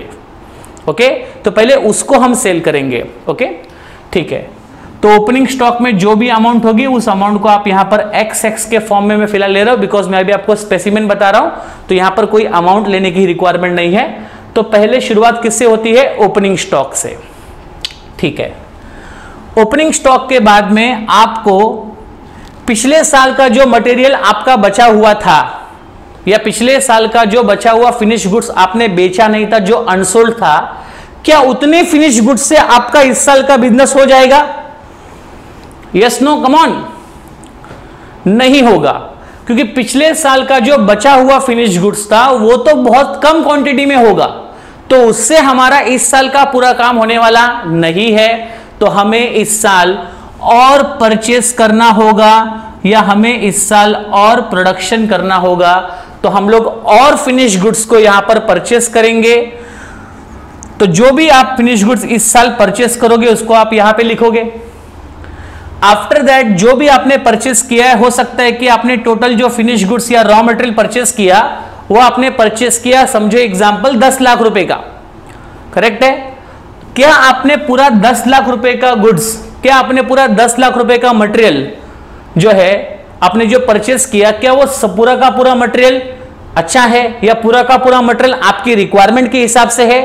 हो भी सकता है या नहीं भी हो सकता है। ओके, तो यहां पर जो भी मटेरियल आपने परचेस किया या जो भी फिनिश गुड्स आपने परचेस किया है, उसमें से कुछ ऐसा स्टॉक हो सकता है जो आपको पसंद नहीं आया या जो समझो एग्जांपल खराब हो गया होगा, या जिसको हमने वहां से यहां तक लाते समय रास्ते में इन ट्रांजिट कुछ प्रॉब्लम्स की वजह से उसमें खराबी आ गई होगी। तो जो परचेज आपने किया उस पूरे परचेज में से अगर आपको लगता है कि इसमें से कुछ अमाउंट ऑफ स्टॉक या कुछ अमाउंट ऑफ फिनिश गुड जो है वो प्रॉपर नहीं है या वो आपकी रिक्वायरमेंट के हिसाब से नहीं है, तो आप उस माल को क्या करोगे? रिटर्न कर दोगे। फॉर एग्जाम्पल, अगर आपने शॉप से कोई सामान लिया, ठीक है, उस सामान को जब आपने शॉप में देखा तो बहुत अच्छा दिख रहा था, लेकिन जब शॉप वाले उस सामान को पैक करके आपको दिया और आपको पैक करके देने के बाद जब आप घर पर उसको लेकर आए तो पता चला कि इसमें से 70% तो बहुत अच्छा है लेकिन 30% तो टोटल खराब है, तो आप क्या करोगे? यस, हाँ, हमको वहां पे जाके झगड़ा नहीं करना है, डोंट वरी। हम लोग यहां पर 30% का जो खराब मटेरियल है उसको क्या करेंगे? उसे रिटर्न कर देंगे, उसे लौटा देंगे। ओके, तो यहां पर भी हमें वही करना है कि जो भी फिनिश गुड्स या रॉ मटेरियल आपने परचेस किया है, अगर उसमें से कोई स्टॉक ऑफ क्वांटिटी आपके रिक्वायरमेंट के अकॉर्डिंग नहीं है तो आप उसको लौटा दोगे। तो जो भी माल आप लौटा दोगे उसको हम लोग कहेंगे रिटर्न इनवर्ड। क्या कहेंगे? रिटर्न इनवर्ड, जिसको हम लोग कहेंगे सॉरी रिटर्न आउटवर्ड कहेंगे, सो सॉरी फॉर दैट, हम उसे रिटर्न आउटवर्ड कहेंगे। रिटर्न आउटवर्ड कह सकते हो या तो आप उसको परचेज रिटर्न कह सकते हो। ओके, सो रिटर्न आउटवर्ड या परचेज रिटर्न। सो जो भी अमाउंट आपने लौटा दी या जो भी अमाउंट ऑफ गुड्स आपको नहीं पसंद आया या वो आपकी रिक्वायरमेंट के हिसाब से नहीं था तो आपने उसको लौटा दिया, तो वो अमाउंट इसमें से लेस हो जाएगी और लेस होने के बाद आपको जो फाइनल अमाउंट मिलेगी वो कुछ इस तरह का होगी। गेटिंग इट और नॉट? तो परचेज में से हम क्या लेस करते हैं, रिटर्न आउटवर्ड या फिर परचेज रिटर्न। ये दोनों वर्ड आप याद रखिएगा क्योंकि दोनों वर्ड जो है वो एक दूसरे की जगह पर यूज किए जाते हैं। ओके, सो रिटर्न आउटवर्ड का मतलब क्या होता है, परचेज रिटर्न, और उसको परचेज में से लेस क्यों करना है, क्योंकि आपने समझो अगर 10 लाख रुपए का परचेज अगर किया है और उसमें से आपको 2 लाख का माल अगर खराब मिला तो आपने एग्जैक्टली परचेज कितना किया, तो 10 लाख में से आपको 2 लाख का माल रिटर्न करना होगा, तो 10 लाख में से 2 लाख चला जाएगा तो आपको एग्जैक्टली 8 लाख का परचेज दिखाना होगा। तो आपका जो एग्जैक्ट परचेज वो 8 लाख का हुआ, तो उसको शो करने के लिए आपको टोटल परचेज में से रिटर्न लेस करना होगा, तो आपको यहां पर जो मिलेगा वो आपका होगा नेट परचेज। ओके, मतलब एक्चुअल परचेज जिसको कहेंगे हम लोग। ठीक है, चलो, तो अभी हमने यहां पर रॉ मटेरियल या जो भी फिनिश गुड्स है उसको परचेस कर लिया और जो खराब था उसको रिटर्न कर दिया और जो बचा हमने उसको यहां पर कंसीडर कर लिया। अब आपने जो परचेस रॉ किया, परचेस किए हुए फिनिश गुड्स या रॉ मटेरियल को खरीदने के बाद आपने उसको वहां से उठाकर, मतलब जहां से भी आपने उसको परचेस किया होगा वहां से लेकर आप उसको फैक्ट्री तक लाए होंगे। तो फैक्ट्री तक लाने के लिए आपने ट्रांसपोर्टेशन का इस्तेमाल किया होगा। क्या आपने सर पे रख के नहीं लाया होगा? क्या सर पे रख के लाओगे सब मटेरियल? नहीं ना। ओके, तो आपको क्या करना होगा, उसे प्रॉपर ट्रांसपोर्टेशन में जो भी सुटेबल ट्रांसपोर्टेशन होगा उस सुटेबल ट्रांसपोर्टेशन में आप उसको कैरी करोगे और अपने बिजनेस तक लाओगे।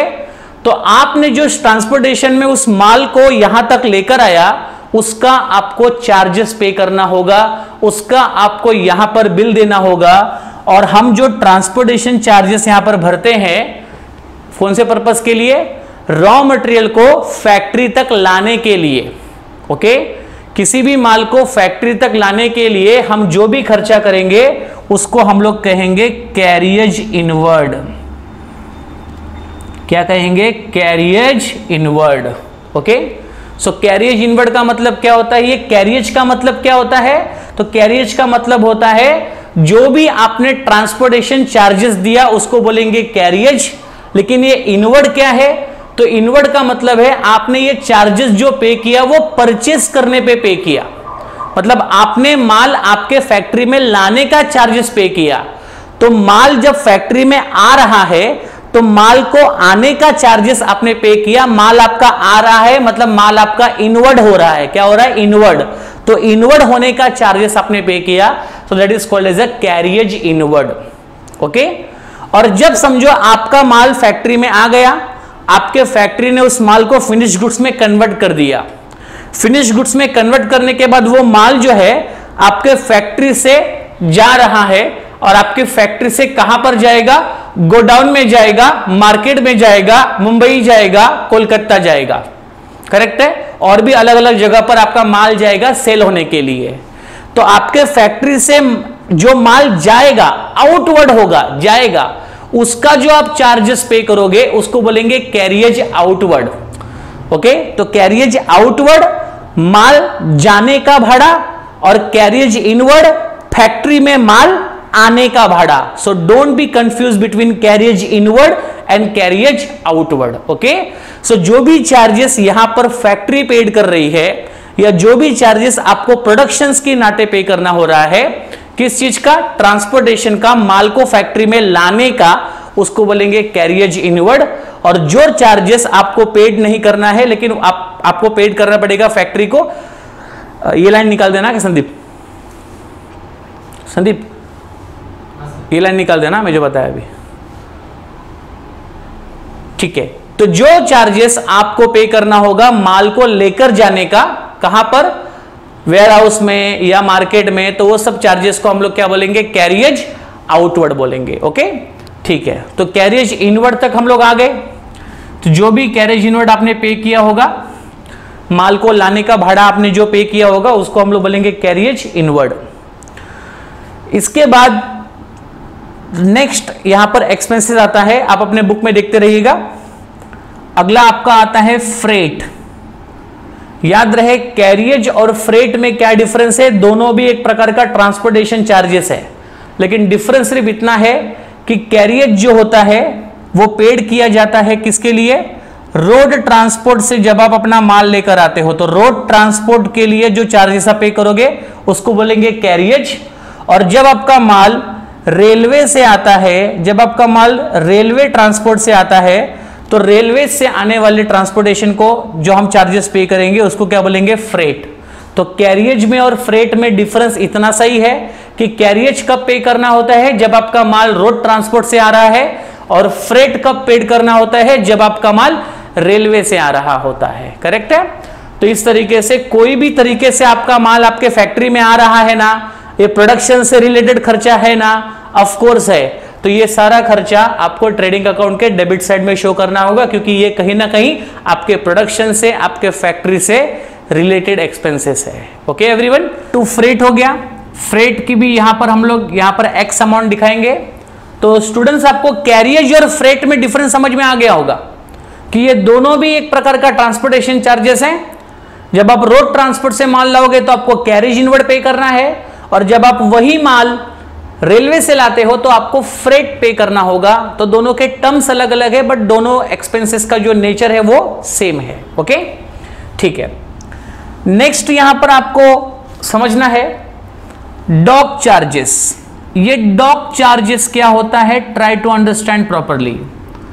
अब आपको तो पता ही है कि हमारे कंट्री में there are 3 ways of transport. Okay, there are 3 ways of transport.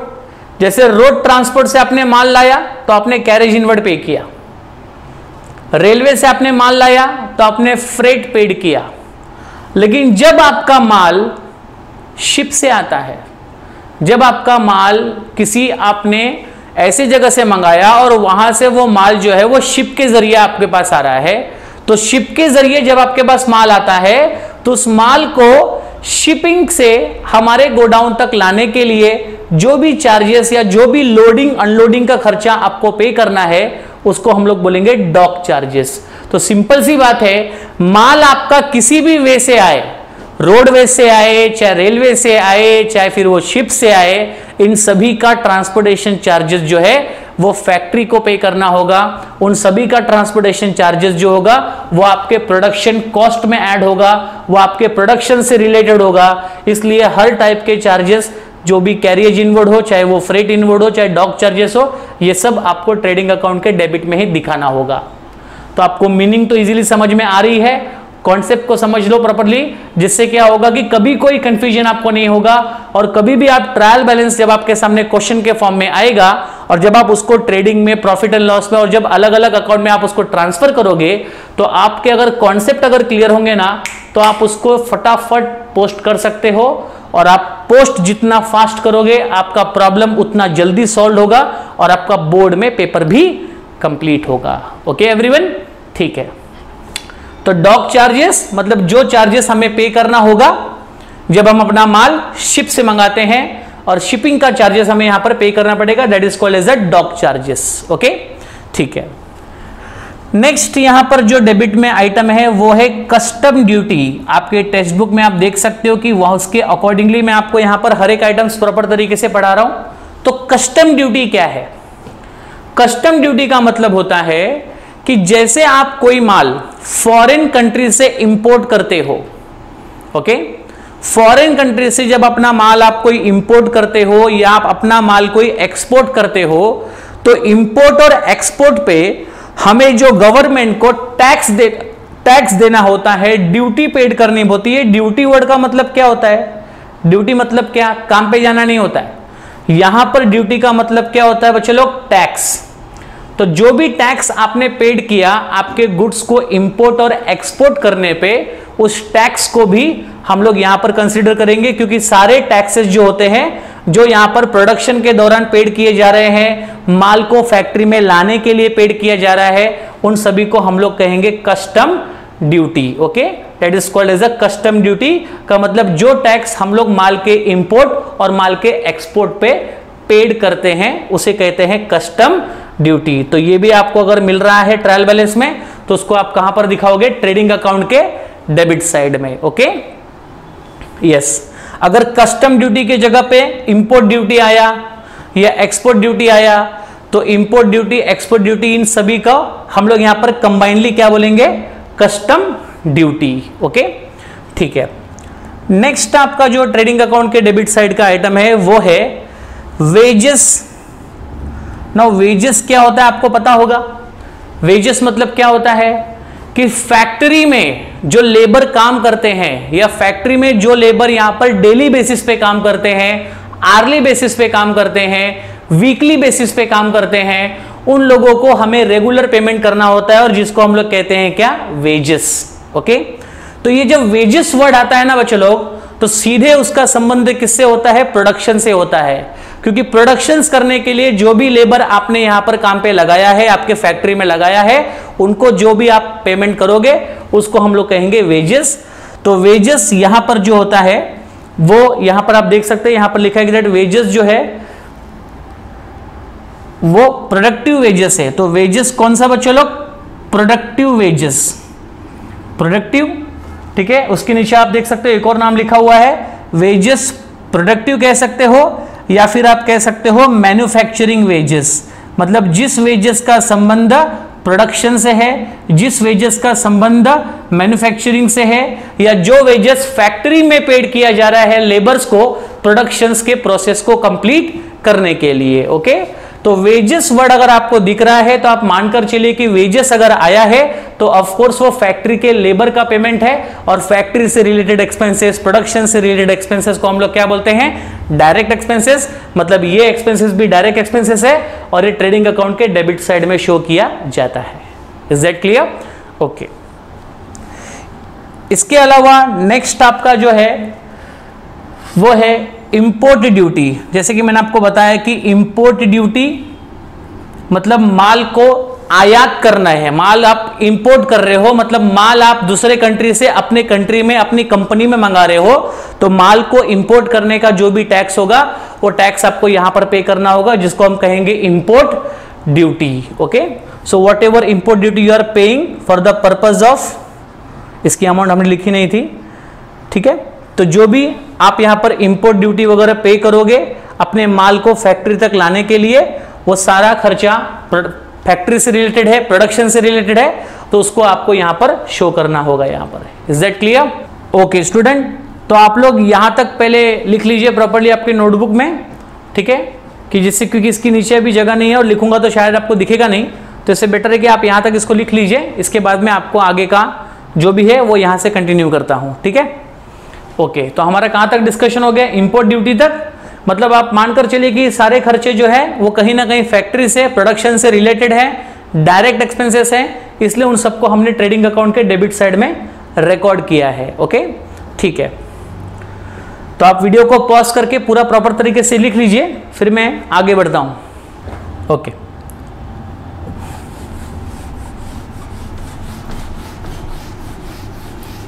तो जैसे कि आपने यहां तक का पूरा लिख लिया होगा, अब जो उसके आगे के आइटम्स हैं उनको हम यहां पर वन बाय वन देखते हैं, जो बचे हुए हैं डेबिट साइड में। तो हमारा कहां तक हुआ था? इंपोर्ट ड्यूटी तक हम लोगों ने डिस्कस किया था।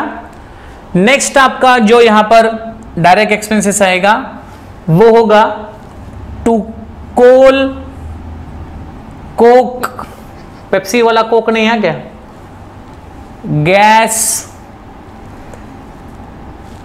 Motive power, oil, water, grease etcetera. Okay, तो ये जो आपको दिख रहा होगा ना, इसके वर्ड से आपको समझ में आ गया होगा कि सर इसका इस्तेमाल तो प्रोडक्शन में ही होता है। ओके, जैसे कोल, कोक, मतलब जो भी फ्यूल टाइप होते हैं उनको यूज किया जाता है। यहां पर समझो कोई भट्टी है, किसी चीज को अगर गर्म करना है तो उसके लिए कोल, कोक का, यहाँ पर गैस का इस्तेमाल किया जाता है।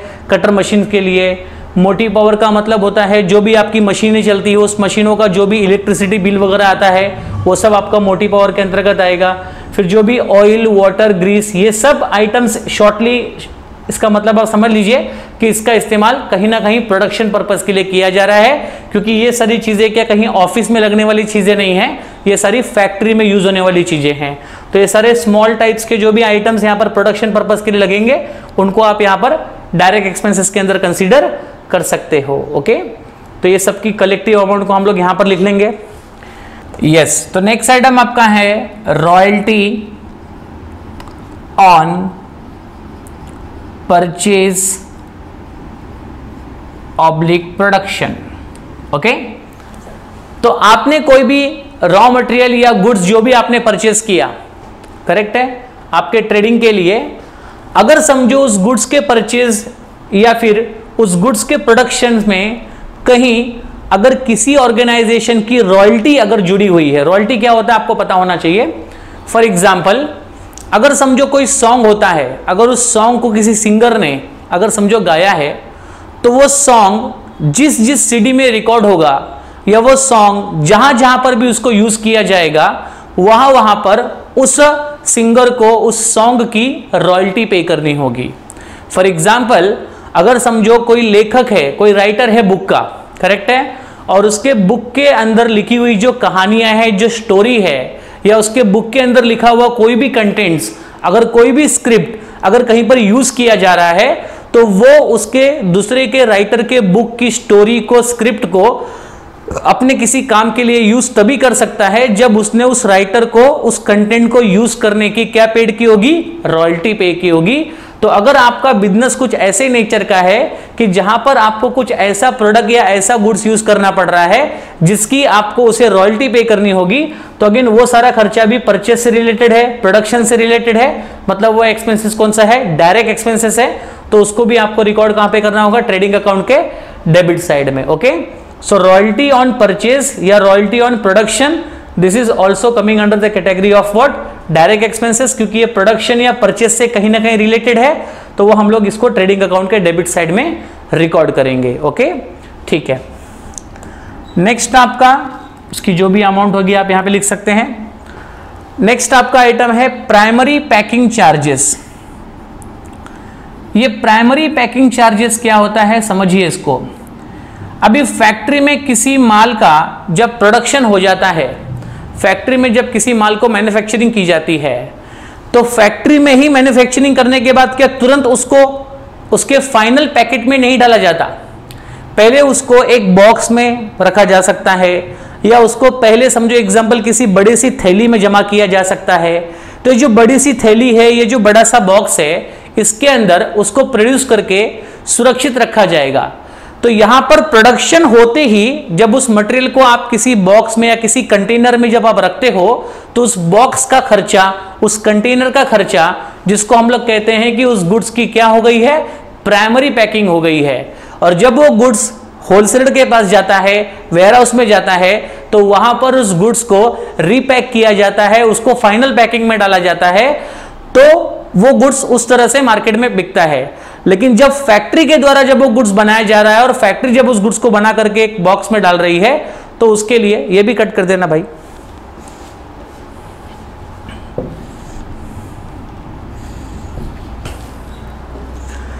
यस, तो आपका नेक्स्ट है प्राइमरी पैकिंग।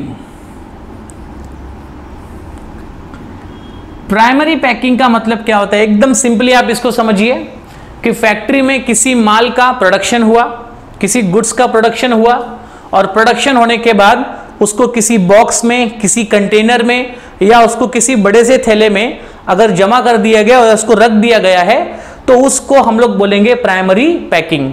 तो ये प्राइमरी पैकिंग कहां पर हो रही है, फैक्ट्री में हो रही है, क्योंकि फैक्ट्री में कभी भी किसी प्रोडक्ट की फाइनल पैकिंग नहीं होती है। फाइनल पैकिंग का मतलब क्या होता है, जिस फॉर्म में आपको मटेरियल शॉप में अवेलेबल होता है उसको बोलते हैं फाइनल पैकिंग, जो कि हमेशा वेयरहाउस में होती है, फैक्ट्री में नहीं होती है। क्योंकि फैक्ट्री में माल को बनाने के बाद उसको पहले किसी एक नॉर्मल पैक में, एक कॉमन पैक में उसको पहले इकट्ठा किया जाता है। So that normal and common pack is called as a primary packing. For example, अगर एग्रीकल्चर की बात अगर करते हैं, तो एग्रीकल्चर भी एक प्रोडक्शन सेंटर है देखा जाए तो वहां पर जब समझो एग्जांपल किसी ग्रेन्स का प्रोडक्शन होता है तो ग्रेन्स का प्रोडक्शन होने के बाद उसको एक समझो एग्जांपल एक बड़े से थैले में, एक बड़े से गोनी में उसको भरा जाता है, करेक्ट है। तो जो बड़ी सी गोनी होती है, जो बड़ा सा थैला होता है, वो उस समय किसका रोल प्ले करती है? प्राइमरी पैकिंग का। तो अगेन ये प्राइमरी पैकिंग कब करनी पड़ती है? प्रोडक्शन के तुरंत बाद उस गुड्स को सुरक्षित करने के लिए उसको पैक किया जाता है, which is called as a primary packing. तो अगेन ये भी प्रोडक्शन से रिलेटेड है, तो इसको भी हम लोग डायरेक्ट एक्सपेंसेस के अंदर कंसीडर कर सकते हैं। ओके, तो आप देख सकते हो कि यहां पर दुनिया भर के जो एक्सपेंसेस जो हम रिकॉर्ड कर रहे हैं वो सारे प्रोडक्शन नेचर के हैं, सारे डायरेक्ट एक्सपेंसेस के नेचर के हैं। नेक्स्ट आपका यहां पर आता है factory lighting and heating. Factory में जो भी लाइट जल रही है, फैक्ट्री में जो भी मटेरियल को हीटिंग प्रोसेस मतलब उसको गर्म करने की प्रक्रिया में डाली जा रही है, ये ऐसी बहुत सी प्रक्रियाएं होती है जहां पर हम लोगों को अपने प्रोडक्ट को प्रोसेस में ले जाना पड़ता है। तो लाइटिंग प्रोसेस है, हीटिंग प्रोसेस है, ये सब जो खर्चा है लाइटिंग और हीटिंग का, ये सारा खर्चा भी प्रोडक्शन से रिलेटेड है, डायरेक्ट एक्सपेंसेस है, तो उसको हम ट्रेडिंग अकाउंट के अंदर रिकॉर्ड कर सकते हैं। नेक्स्ट आपका है फैक्ट्री का रेंट। फैक्ट्री अगर आप किसी के जमीन को यूज कर रहे हो या किसी का प्रीमाइसेस अगर आप यूज कर रहे हो तो उसका जो भी रेंट और रेट होगा वो भी यहां पर डायरेक्ट एक्सपेंसेस नेचर का है, प्रोडक्शन नेचर का है, तो उसको भी आपको ट्रेडिंग अकाउंट के डेबिट साइड में रिकॉर्ड करना होगा। और मैंने आपको पहले ही कहा था कि यहां पर आपको वो सारे खर्चे रिकॉर्ड करने हैं जो प्रोडक्शन से रिलेटेड है, फैक्ट्री से रिलेटेड है, परचेस से रिलेटेड है। तो यहां पर ये फैक्ट्री के एक्सपेंसेस स्टार्ट हो गया। अभी तक हमने जो भी खर्चे रिकॉर्ड किए थे ना बच्चे लोग, वो सारे प्रोडक्शन नेचर के थे, सारे प्रोडक्शन से रिलेटेड थे। अब ये सारे एक्सपेंसेस कौन से नेचर के हैं? फैक्ट्री नेचर के हैं। जैसे पहले क्या आया? फैक्ट्री लाइटिंग और फैक्ट्री की हीटिंग, उसी प्रकार फैक्ट्री का रेंट, फैक्ट्री का रेट्स, ये सारी चीजें। आफ्टर दैट फैक्ट्री का आपने इंश्योरेंस कराया होगा कि कहीं आग लग गई या कहीं चोरी हो गई या कहां पर ऐसी कुछ घटना घट गई, तो ऐसे केसेस में आपके फैक्ट्री को लॉसेस से बचाने के लिए हमें उसका इंश्योरेंस कराना पड़ेगा। तो इंश्योरेंस के लिए जो भी आप प्रीमियम पे करोगे वो भी आपका फैक्ट्री से रिलेटेड ही एक्सपेंसेस होगा, तो उसको हम लोग कहेंगे फैक्ट्री इंश्योरेंस। ओके, आप साथ साथ में लिखते भी रहिएगा, साथ साथ में आप इस पॉइंट को लिखते भी रहिएगा, समझते भी रहिएगा, जिससे कि ये सारी चीजें एक सही समय पर खत्म हो। नेक्स्ट आपका है work manager salary. Yes, work manager salary. काफी बच्चों को इस पॉइंट में कंफ्यूजन हो जाता है क्योंकि वो लोग इस वर्ड को देख करके यहीं पर स्टक हो जाते हैं, यहीं पर अटक जाते हैं कि सैलरी आ गई, तो सैलरी यहां पर फैक्ट्री में कैसे आएगी? तो मैं आपको बता दूं, यहां पर सैलरी है, ठीक है, लेकिन किसकी सैलरी है वो इंपॉर्टेंट है, वर्क मैनेजर की। वर्क मैनेजर मतलब एक ऐसा पोजीशन है, एक ऐसा पोस्ट है जो फैक्ट्री के अंदर एक पर्सन को अपॉइंट किया जाता है। तो वर्क मैनेजर का जो कामकाज है वो फैक्ट्री से रिलेटेड है, वो प्रोडक्शन से रिलेटेड है, तो उसको जो भी रेम्यूनरेशन आप पे करोगे, उसको आप सैलरी पे करो, उसको आप जो भी पे करोगे, वो सब कुछ यहां पर ट्रेडिंग अकाउंट के डेबिट में दिखाया जाएगा, क्योंकि उसका रिलेशन प्रोडक्शन के साथ में है, उसका रिलेशन फैक्ट्री के साथ में है। तो वर्क मैनेजर की जो भी सैलरी होगी उसको भी आपको यहां पर ट्रेडिंग अकाउंट के डेबिट साइड में ही दिखाना होगा। ओके, तो ये सारे जो मैंने आपके साथ डिस्कस किए ये सब ट्रेडिंग के डेबिट साइड वाले आइटम है। सिंपली याद रखिएगा कि सबका संबंध कहीं ना कहीं तो गुड्स के साथ, प्रोडक्शन के साथ में है, फैक्ट्री के साथ में है, तो ही इनको हमने डायरेक्ट एक्सपेंसेस में कंसीडर किया है और उसको ट्रेडिंग अकाउंट के डेबिट साइड में रिकॉर्ड किया है। ट्रेडिंग अकाउंट की डेबिट साइड आपको जितनी अच्छी तरीके से क्लियर होगी, आप प्रॉफिट एंड लॉस को भी उतना आसानी से कवर करोगे, आसानी से समझ पाओगे। ओके एवरीवन, तो ये तो सब हमने खर्चे की बात कर ली, सारे एक्सपेंसेस की बात तो अभी यहां पर हो गई है। सारे टाइप के एक्सपेंसेस जो फैक्ट्री में होते हैं वो हमने रिकॉर्ड कर लिए। अब बारी आई है कुछ इनकम की, अब बारी आई है कुछ कमाने की, जो हमारे बिजनेस ऑर्गेनाइजेशन का सबसे मेन मोटिव होता है, उसके बारे में डिस्कस करेंगे। तो ट्रेडिंग अकाउंट का डेबिट साइड के सारे आइटम्स यहां पर आके खत्म होते हैं। इसके बाद हम क्रेडिट साइड में आएंगे। इसका क्रेडिट साइड बड़ा ही प्यारा है, बड़ा ही सिंपल है, बहुत ही आसान है। ओके, जितना समय आपको ट्रेडिंग के डेबिट साइड को समझने में लगा है उसका 1/4 समय आप यहां पर दोगे तो आपको इजीली ट्रेडिंग का क्रेडिट साइड भी समझ में आ जाएगा। तो ट्रेडिंग के क्रेडिट साइड में सबसे पहला, जैसे कि मैंने आपको बताया है कि इधर ट्रेडिंग के क्रेडिट साइड में हम क्या रिकॉर्ड करेंगे, हाँ डायरेक्ट इनकम रिकॉर्ड करेंगे। सही बोला आपने। तो ट्रेडिंग के क्रेडिट साइड में आपको रिकॉर्ड करना है डायरेक्ट इनकम, क्योंकि ट्रेडिंग के डेबिट में आप सारे डायरेक्ट एक्सपेंसेस को रिकॉर्ड कर चुके हो। तो डायरेक्ट इनकम के अंदर मैंने आपको बहुत बड़ी लिस्ट दी थी नहीं ना, डायरेक्ट इनकम के अंदर मैंने आपको एक ही आइटम याद रखने के लिए बताया था और वो क्या था, सेल ऑफ गुड्स। ओके, तो ट्रेडिंग अकाउंट के क्रेडिट साइड में हम लोग लिखेंगे बाय सेल्स ऑफ गुड्स बोल सकते हो, या तो आप सिर्फ अगर सेल्स लिखोगे तो भी चलेगा, कोई तकलीफ नहीं है। तो जो भी गुड्स आपने सेल कर दिया उसकी वैल्यू को आप यहां पर लिखो। हो सकता है कि आपने जो माल बेचा होगा उसमें से सारा माल जो कस्टमर ने परचेस कर लिया उसमें से कुछ माल अगर खराब निकल गया, तो जैसे आपने परचेस करने के बाद रिटर्न किया था, आपको याद था, परचेस में से मैंने लेस किया था परचेस रिटर्न, रिटर्न आउटवर्ड जिसको हमने कहा था, करेक्ट है ना। तो आप जब किसी से लिया हुआ माल किसी कारण से रिटर्न कर सकते हो, तो वैसे ही आपसे भी लिया हुआ कोई माल अगर होगा तो वो कस्टमर भी आपको माल क्या करेगा, रिटर्न करेगा। तो आपके द्वारा बेचा गया माल अगर आपको रिटर्न आ रहा है तो पहले आपने सेल किया, पहले आपने गुड्स को बेच दिया, और बेचा हुआ माल अगर किसी कारण से रिटर्न आ गया तो वो रिटर्न हुए माल को हम लोग बोलेंगे रिटर्न इनवर्ड। याद रहे, रिटर्न इनवर्ड वर्ड में यूज कर रहा हूं जिसको हम लोग कह सकते हैं सेल्स रिटर्न। ओके, यहां पर क्या था, रिटर्न आउटवर्ड जिसको हमने क्या बोला था, परचेज रिटर्न। यहां पर रिटर्न इनवर्ड जिसको हम कहेंगे सेल्स रिटर्न। ओके, इस तरीके से आपका बेचा हुआ माल में से कुछ माल अगर रिटर्न आ रहा है तो वो माल हम लोग आपके टोटल सेल में से लेस कर देंगे, और लेस करने के बाद जो मेन फिगर होगा उसको हम यहां पर इस तरह से लिख सकते हैं। ओके, तो टोटल सेल्स जो आपने माल बेचा, समझो आपने 20 लाख का माल बेचा, उसमें से 2 लाख का माल कस्टमर को पसंद नहीं आया तो कस्टमर ने वो माल लौटा दिया, तो 20 लाख में से 2 लाख का माल आपका लेस हो गया। अब आपने जो टोटल सेल्स किया है वो कितने का है, 18 लाख का।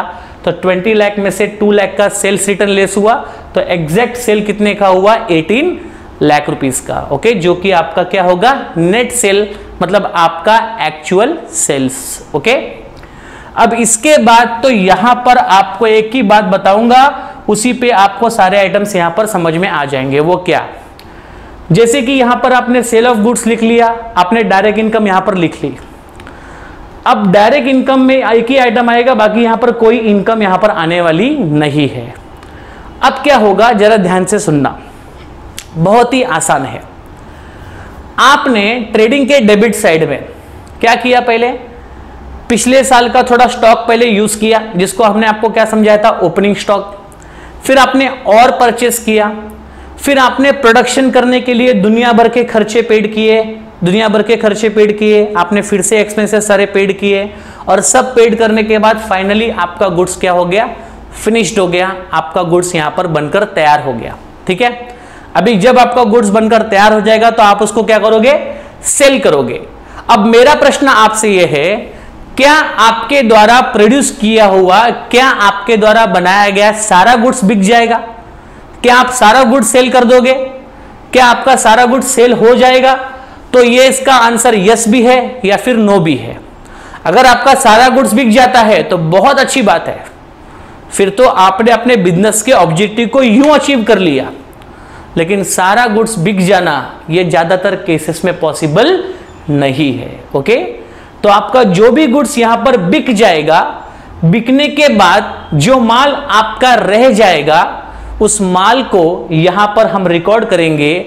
लेकिन वो जो माल आपका नहीं बिका, जो माल आपका रह गया, उसमें कई सारी पॉसिबिलिटियां आ जाती है, कई सारी पॉसिबिलिटियां है। उसमें से कुछ ऐसे कंडीशन है जो अनसर्टेन कंडीशन भी हमको फेस करने होते हैं, क्योंकि business is subject to risk. Business तो ये रिस्क का विषय है, कब कौन सा रिस्क आ जाएगा उसका कोई भरोसा नहीं है। तो आपका माल जितना ज्यादा बिक जाए उतना आपके लिए अच्छा है। तो आपका माल समझो बिक गया, और बिकने के बाद जो माल बच गया उस माल में क्या क्या पॉसिबिलिटियां हैं, जरा उस पे कॉन्सेंट्रेट करना। तो आप अपने टेक्स्ट बुक में देख सकते हो कि माल को सेल करने के बाद में आप देख सकते हो कि जो बचा हुआ माल है उस माल के साथ क्या क्या होगा, उस गुड्स के साथ क्या क्या होगा। तो पहला तो हो सकता है कि by goods lost by fire या फिर थेफ्ट, मतलब हो सकता है कि बचे हुए माल में से कुछ गुड्स आपका लॉस्ट बाय फायर मतलब जल गया, या तो कुछ गुड्स आपका क्या हो गया, थेफ्ट मतलब चोरी हो गया। देखो इसलिए बोला ना कि जितना फटाफट गुड्स बिक जाएगा उतना आपके लिए अच्छा है। तो यहां पर आपका गुड्स बिक गया, बिकने के बाद जो गुड्स बच गए उसमें से कुछ गुड्स क्या हो गए, आग से जल गए, चोरी हो गए, ऐसा भी हो सकता है।